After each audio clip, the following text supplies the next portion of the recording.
कृषी मंत्र्यांच्या व्हिडिओवरून विरोधकांनी सुद्धा सडकून टीका केलेली आहे। काय टीका केली आहे पाहूयात। शेतकरी मरतोय आणि कृषी मंत्री रमी खेळतोय। काय आनंद आहे। कसलं सरकार हे नतभ्रष्ट, या जनतेच्या बोकांनी बसलेलं हे नतभ्रष्ट सरकार आहे। महाराष्ट्राच्या इतिहासात असं नतभ्रष्ट सरकार पुन्हा होणार नाही।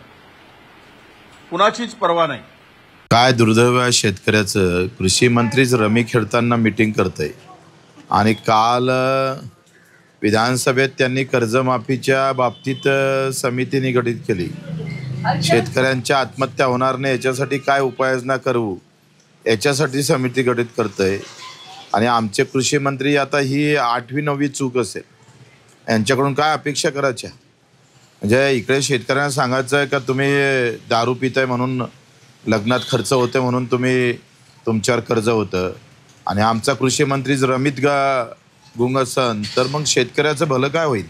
महाराष्ट्राच्या मंत्रिमंडळाची सध्या जी अवस्था झाली आहे ती येड्याची जत्रा आणि पेड्याचा पाऊस म्हटल्यासारखी झाली आहे।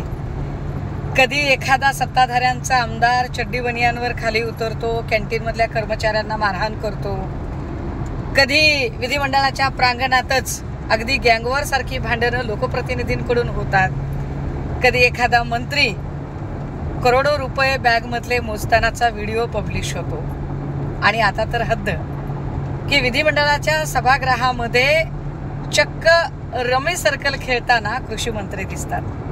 काय अपरिहार्यता असेल बरं अजितदादांची, शिंदेंची किंवा देवेंद्र फडणवीसांची की त्यांना अशा लोकांना उमेदवाऱ्या द्याव्या लागतात आणि निवडून आल्यावर अशा लोकांची मंत्रिपदावर वर्णी लावावी लागते। एका बाजूला शेतकरी कर्जमाफीची वाट बघतोय, बोगस बियाणं खताच्या बाबतीत एवढा मोठा प्रश्न तयार झालेला आहे। दुसऱ्या बाजूला कैलास मोदीसारख्या एका निवृत्त अधिकाऱ्यामार्फत कृषी विभागात जे इम्पॅनलमेंट असतं, ठिबक असेल, तुषार सिंचन असेल, प्लास्टिक पेपर असेल, हे पॅनल तयार करताना करोडो रुपयाची माया जमवली जाते। कुणासाठी जमवली जाते?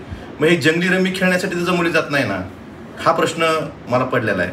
त्यामुळं आता तरी म्हणजे एका बाजूला रोज शेतकरी आत्महत्या करतायत आणि जर कृषी मंत्री सभागृहात ज्या ठिकाणी सर्वसामान्य शेतकऱ्यांचे प्रश्न सोडवण्यासाठी ते सभागृह असतं, अशा ठिकाणी जर असे प्रकार होत असतील तरी महाराष्ट्राचं दुर्दैव यापेक्षा कुठलं असू शकतं।